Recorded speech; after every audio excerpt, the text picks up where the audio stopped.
What have you done with your life?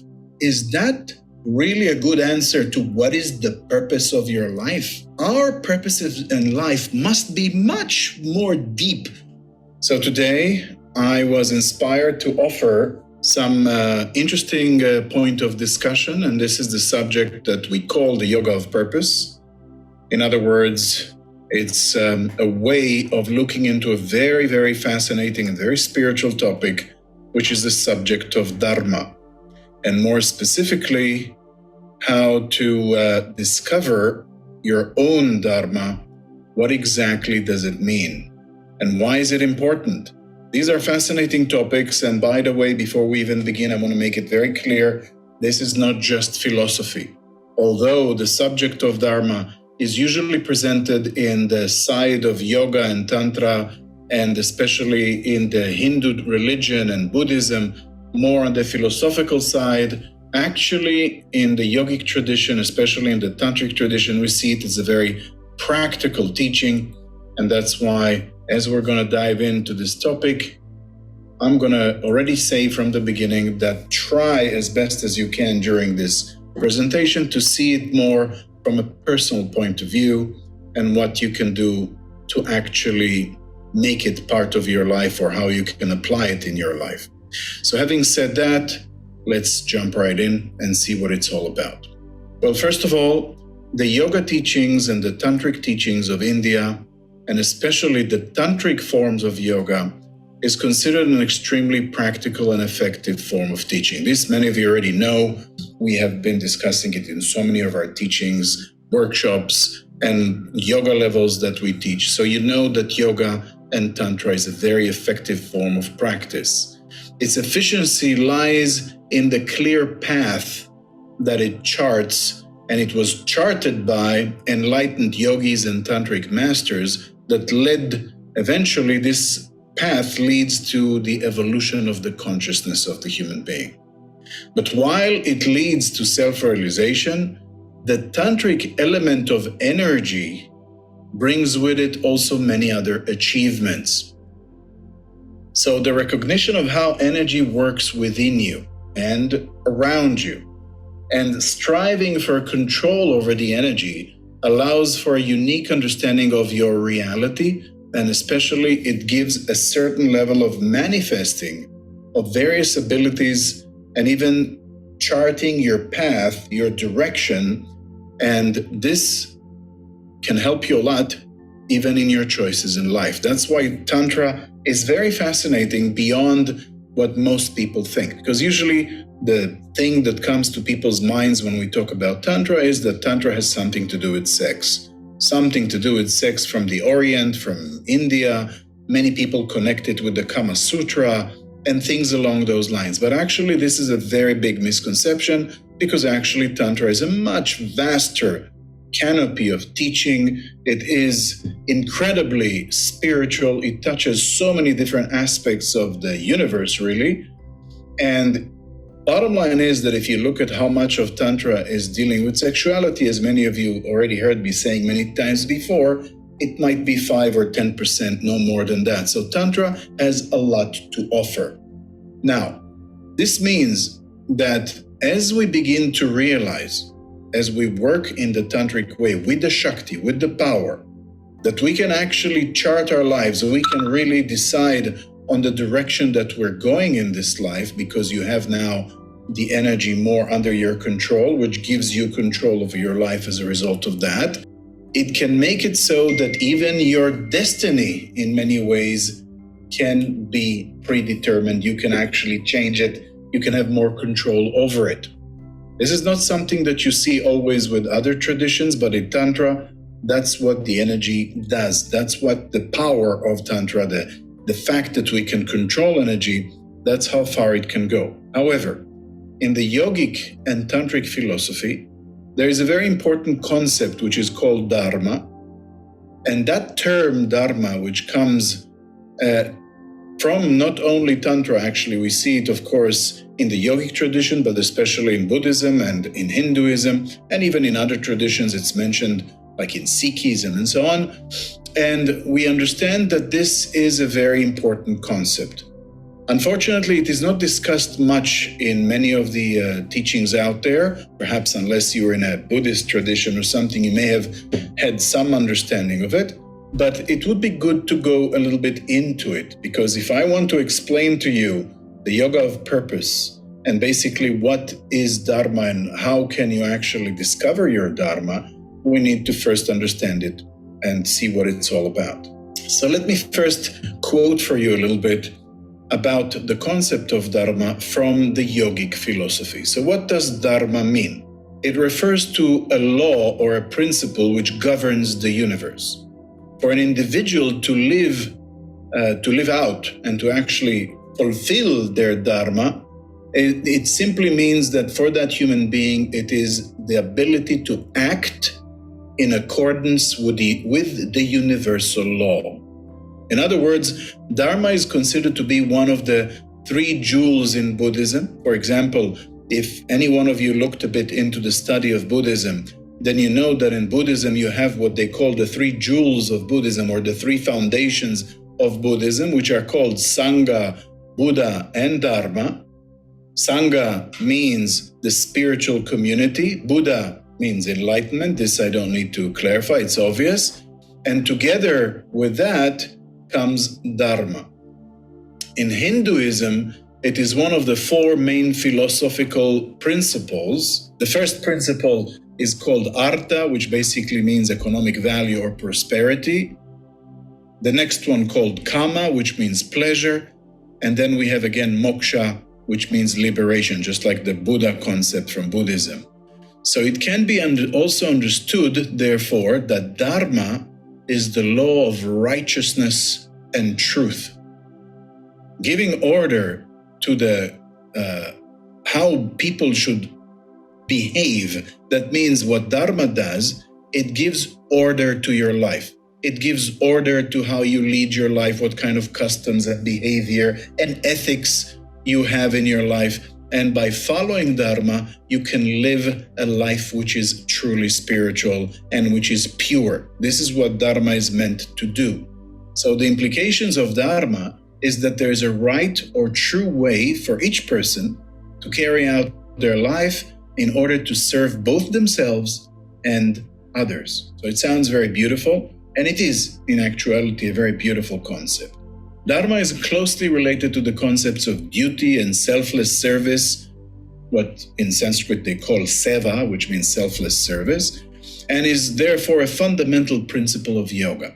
Although it can be a challenging concept to grasp, since it has no single word in English translation that can actually translate it, but the closest adaptation would be in English language, the right way of living. This is what usually Dharma is understood to be. Some say that Dharma means truth, the right way of living, and the human behavior which is considered necessary in order for things to work in order in your life, and generally in the world, things need to work properly. And this is what it does. It refers to a cosmic law that creates the order in the universe out of chaos. So that's what Dharma means on a philosophical level. On an individual level, you can think of Dharma as your true purpose in life, or the ethical basis on which you live your life. And this is actually not a minor thing. Many people say, yeah, sure, ethics. Yeah, I'm a good person. I'm doing what's right. So yeah, I got that sorted. Tick the box. Let's move on. But that's not as simple as that, because Dharma is a whole canopy of understanding of how life should be led.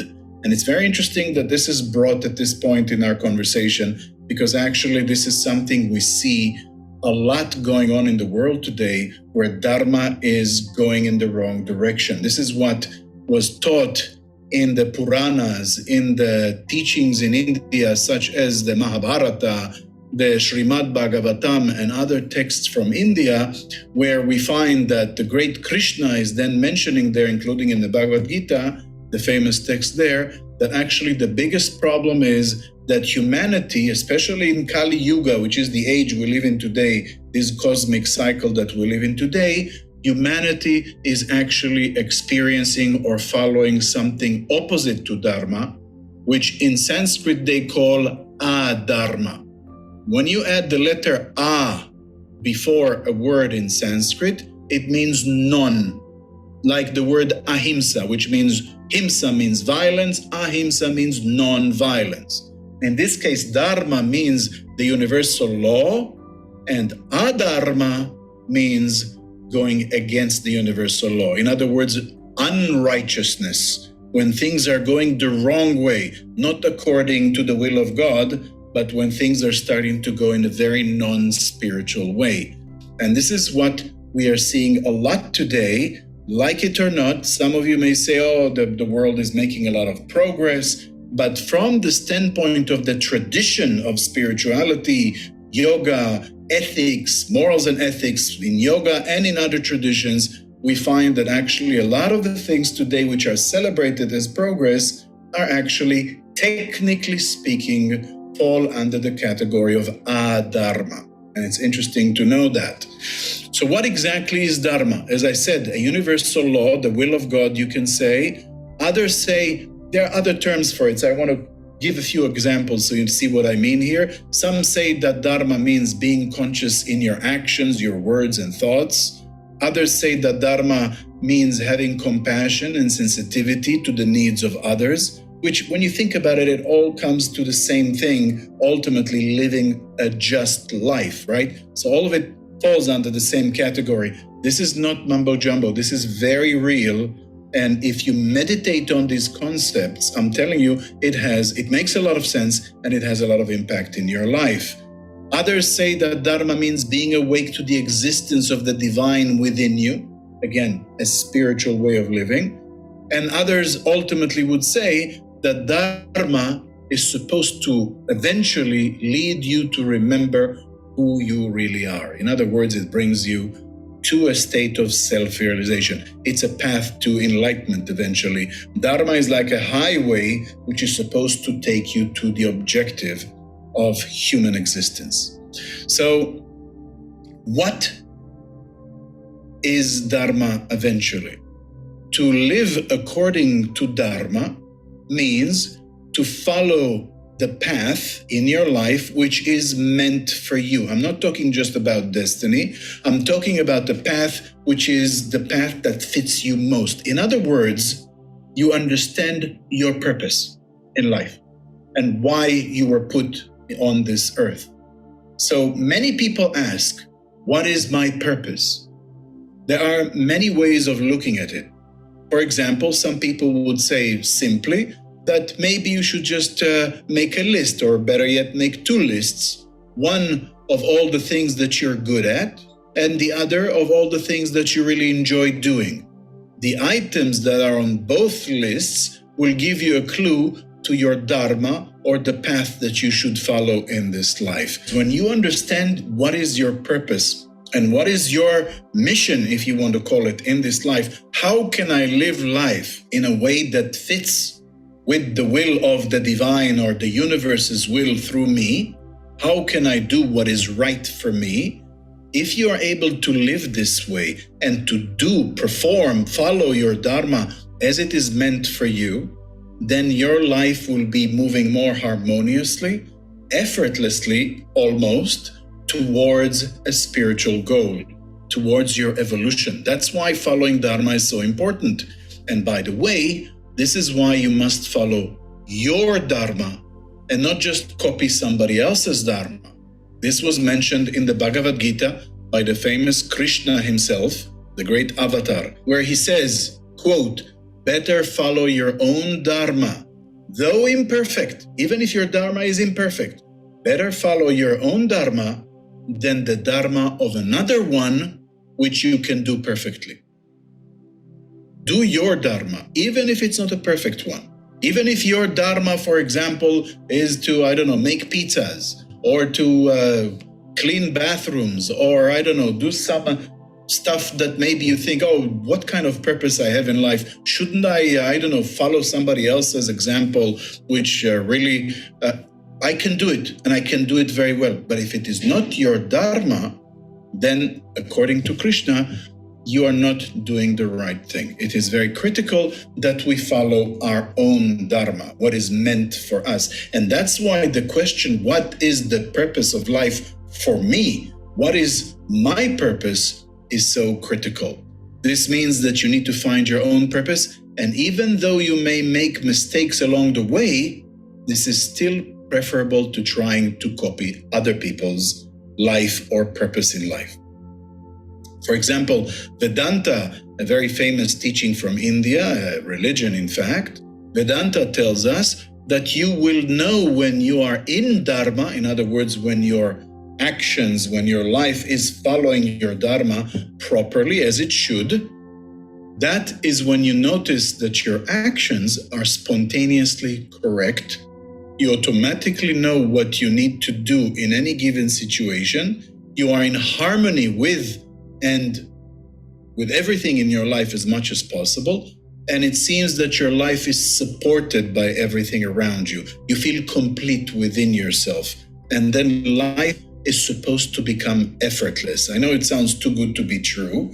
And obviously it's not all rosy and sweet as I just said. But we all know situations where you're doing certain things and it feels like things are flowing as they should. Like the universe is in synchronicity with you and your purpose. And when we're trying to push to certain things and it feels like we have to struggle every step of the way and all kinds of things going in weird directions and it's just not going smoothly. That means you're not following your Dharma. And when it is more synchronized, when you have this kind of synchronicity, when you feel the universe is more smiling, it doesn't mean all the time, but generally speaking, it feels more right, then you are following your Dharma. So these things are very understandable once we explain them, but this still leaves us with the biggest question. Is there a way to actually discover your purpose in a way which is efficient, real, and can give you results? That's what I call the yoga of purpose. It's not that there's actually a yoga path, an official yoga path, which is called the yoga of purpose. It's just that it is a way for spiritual accomplishment, because whatever we do as a yoga, it means that we do it in a way that would lead us to a spiritual success. So there is a yoga of purpose, we can say. What does it mean? It means that, especially in the Tantric tradition, this works very, very well in the Tantric tradition, because in Tantra, we have the huge advantage of working with energy. And when you work with energy, which means working with the 5 bodies, those of you who have those teachings with us, you know what I mean. When you understand the 7 chakras, which are critical for any kind of authentic yoga or authentic tantra, you need to understand the function of the chakras within yourself. You need to understand what each chakra can do for you, not just physically, not just energetically, but also emotionally, mentally, and even spiritually. What each chakra, what kind of a universe each chakra can open for you. You need to understand it, even if you don't feel it yet, because maybe you're still a beginner and you don't feel your chakras so well, but at least you understand it intellectually because you've heard the lecture, you've researched, you understood, you've studied it with us, and now you are understanding, at least intellectually, what the chakras are supposed to do for you and what each chakra communicates with in the universe. Because as we know, each chakra is like a portal to a certain energy in the universe, or a certain frequency or segment of the 7 levels of the universe. So when we work with Tantra, the Tantric form of yoga, this is a very amazing tool because it works very powerfully in helping you discover your Dharma. Because we know that the level of confusion in the world these days is so overwhelming that most people cannot understand their purpose. This is one of the dramas that many people encounter these days. That we see that many people are confused regarding what should I be doing? What is the purpose of my life? This is not a minor issue. It's a critical question that we should have an answer for. You don't want to go through life with simply lack of purpose or lack of even knowledge of what your purpose may be. So that's why the purpose of life cannot and must not be summed up in only partial terms. For example, some people say the purpose of my life is my career. I want to have a successful career.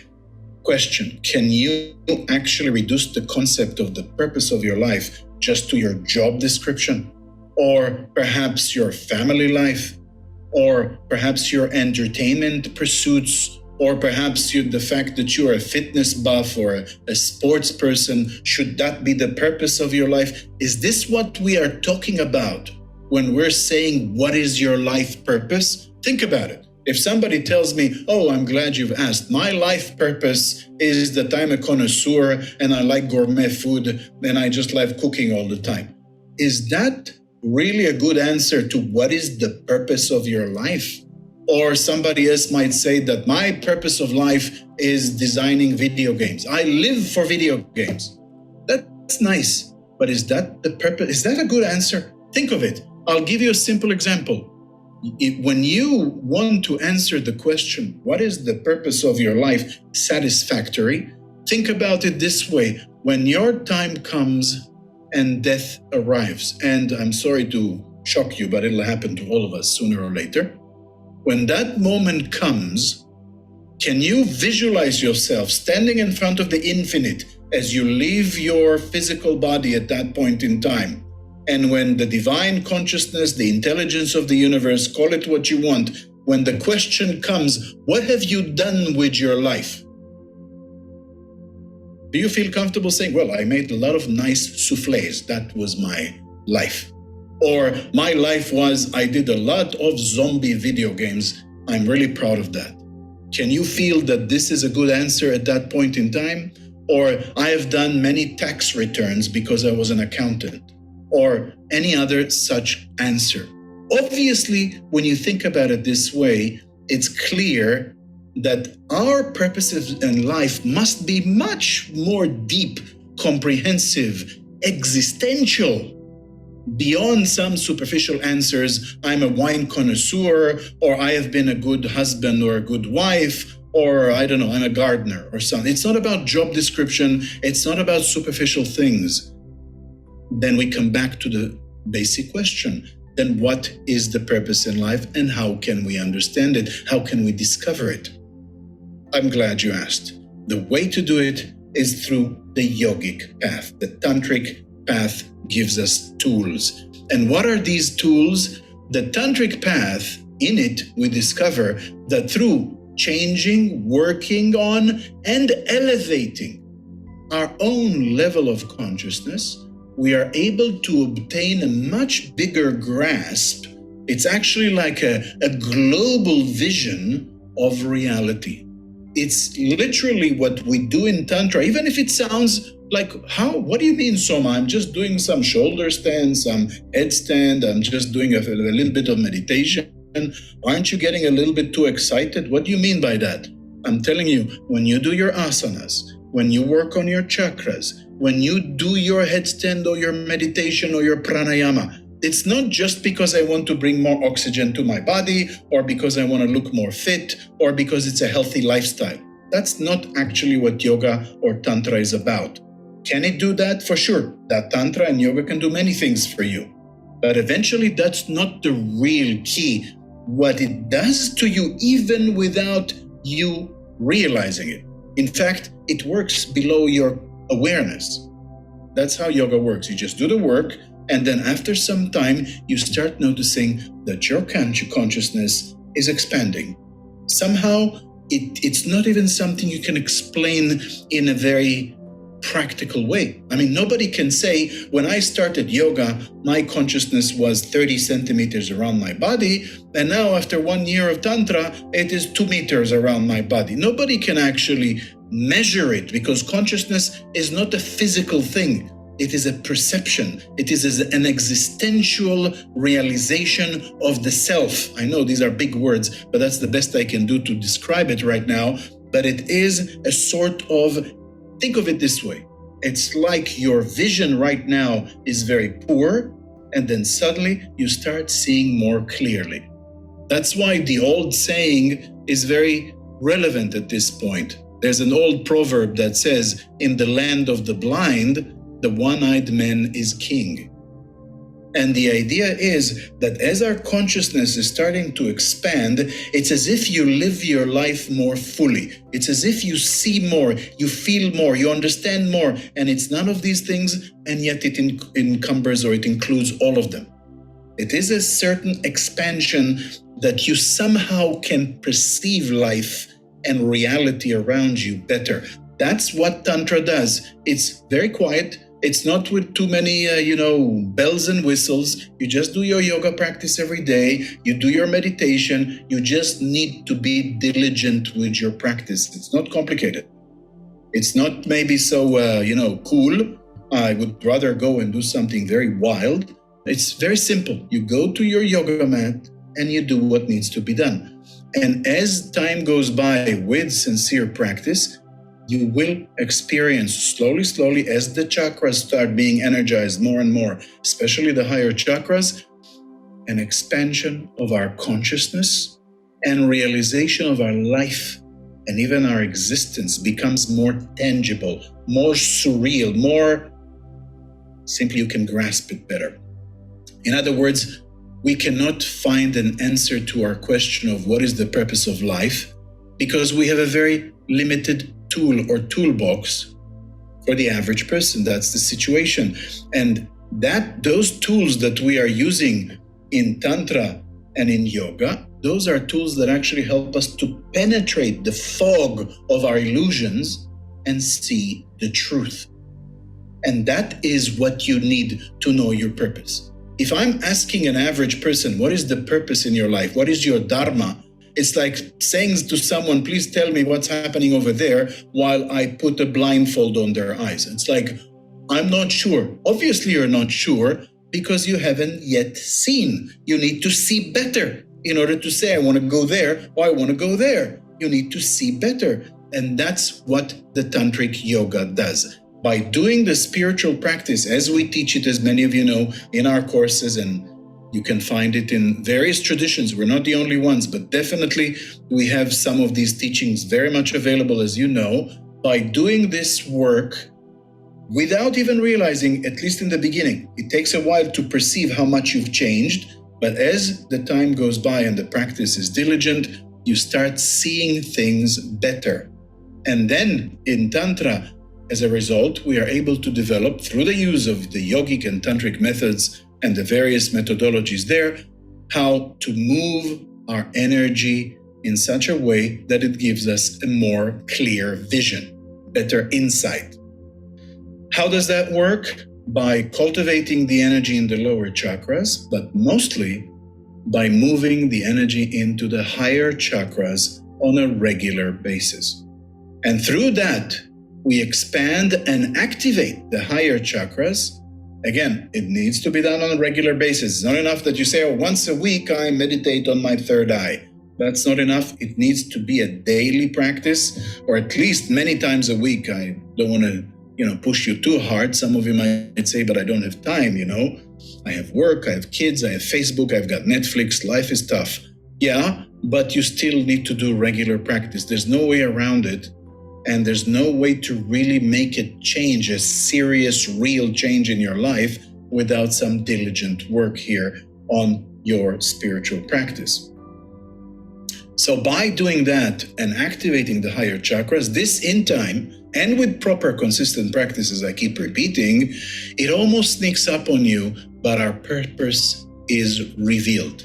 It reveals itself to us, and therefore our Dharma becomes clear.